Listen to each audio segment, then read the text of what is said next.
আপনারা জানেন যে দক্ষিণখান থানার একটি আলোচিত হত্যা মামলা।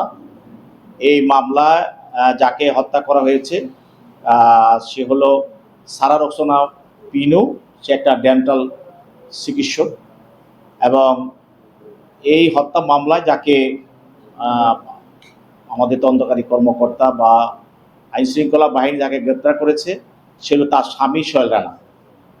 ঘটনাটি ঘটেছে দক্ষিণখান থানায়, তাদের নিজস্ব বাসভবন ৬ষ্ঠ তলা ২য় তলায়। সেখানে এই ডেন্টাল চিকিৎসক এবং তার স্বামী এবং তার ২ সন্তান, ছেলে এবং মেয়ে নিয়ে তারা সেখানে বসবাস করত।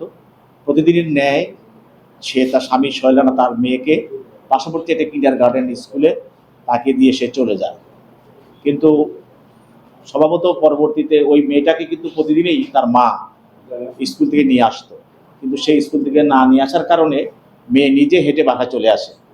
এসে সে দেখে দরজা খোলা এবং ভিতরে ঢুকে দেখে তার মা মুখে বালিশ চাপা অবস্থায় পড়ে আছে এবং তার হাত পা ঠান্ডা। এই অবস্থায় সে এটা দেখে সে আবার সেই কিন্ডারগার্টেন স্কুলে ফিরে যায়। সেখানে কি তার প্রিন্সিপাল এবং শিক্ষকদেরকে জানায় এবং ওদের টেলিফোনে তার পিতাকে ঘটনাটি অবহিত করে। কিন্তু পরবর্তীতে সে ওই মেয়েটি তার প্রিন্সিপাল এবং তার শিক্ষকদেরকে নিয়ে যখন বাসায় আসে, তখন বাসায় এসে দেখতে পায় যে তার পিতা এর আগেই বাসায় এসে উপস্থিত হয়। সেখানে তার পরবর্তীতে তার লাশটি পুলিশ উদ্ধার করে এবং তার ছোট বোন, তার বড় বোন বাদী হয়ে দক্ষিণখান থানায় একটি হত্যা মামলা করে।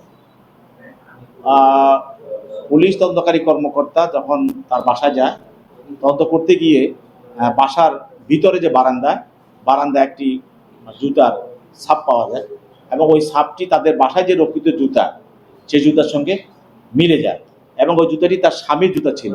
সেই হিসাবে এই সন্দেহের পথ ধরে তার স্বামীকে গ্রেপ্তার করে এবং সেও স্বীকার করে জুতাটা তারপরে তাকে গ্রেপ্তার করে আজকে বিজ্ঞ আদালতে উপস্থাপন করা হয় এবং তদন্তকারী কর্মকর্তা তাকে জিজ্ঞাসাবাদ করার জন্য 7 দিনের রিমান্ড প্রার্থনা করেন। বিজ্ঞ আদালত 2 দিনের রিমান্ড মঞ্জুর করে তাকে জিজ্ঞাসাবাদ করার জন্য তদন্তকারী কর্মকর্তার হাতে ন্যস্ত করেন।